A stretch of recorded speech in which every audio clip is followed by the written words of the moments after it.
ikkinchi darsimiz yarim avtomat payvandlash dastgohlarini ishchi holatga keltirish. Demak, birinchi payvandlash dastgohimizni orqada maxsus yoqadigan knopkasi bor. O'sha yoqib olinadi. Hop, payvandlash dastgohimiz menyular paneli nima qildi? Yondi mana. Payvandlash dastgohimiz Sinibi 350 mig dastgoh hisoblanadi. Bu ikkitasi birda. Ya'ni bir vaqtning o'zida ham elektr svarka bo'ladi, ham polotamma svarka bo'ladi. Birinchi tugmamiz pastga bosgan paytimizda bu o'zini elektr svarkaga nastroyka qiladi va elektrod orqali ishlashni amalga oshiradi.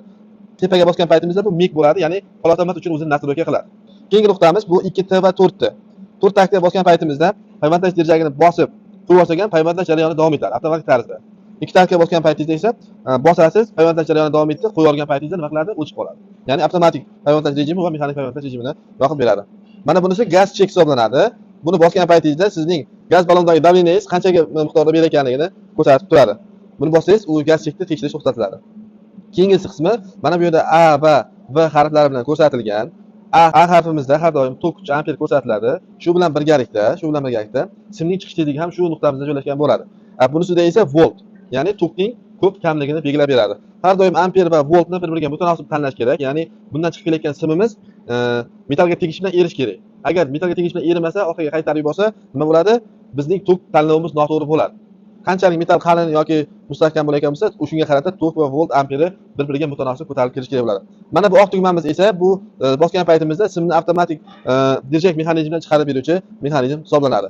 Mana bu rechakchamiz esa qalinligi simning diametriga qarab siqib qo'yilishi kerak bo'ladi. Misol uchun simning diametri 0.8, 1, 1.2, 1.4 mm gacha bo'lishi mumkin. O'shani siqib yoki yumshatib qo'yish vazifasini amalga oshirib beradi. Mana shu nastroykalarni tanlab bo'lgandan keyin yarim payvandlash dastgohida обязательно maxsus himoya gazi uglekislatadan foydalanishingiz mumkin bo'ladi. Mana bu gaz ballonimiz uglekislata hisoblanadi va bu himoya gazi nimadan himoya qiladi? Ya'ni payvand chokini havo tarkibidagi zararli moddalardan himoya qilib, chokning sifatini ta'minlab beradi. Ko'pchilik noto'g'ri tushunadi, bu gaz eritib yoki qizdirib beradi deb. Gaz eritmaydi ham, qizdirmaydi ham, chokning sifatini ta'minlab himoya vazifasini bajarib beradi. Xo'p, endi maxsus reduktorlardan foydalanish kerak bo'ladi, chunki uglekislotamiz muzday havo hisoblanadi. Maxsus reduktor orqali qizdirib, bundan chiqayotgan muzday havo qizdirilib, mayda payvandlash dastgohiga jo'natish uchun maxsus reduktorlardan foydalanish kerak. Bunda gazning ichida qancha davleniya bor, yo'qligini va qancha miqdorda gaz kelayotganini ko'rsatib beruvchi mexanizmlari bor hisoblanadi. Gaz ballonining tepasida открыть va закрыть degan yozuv bor. Открытga qarab o'tsangiz gaz balloni ochiladi. Закрыть qilsangiz bu gaz ballon yopiladi. Endi gaz ballonlari faqat CO2 ya'ni uglekislota bo'lishi mumkinmi deganlarga yo'q.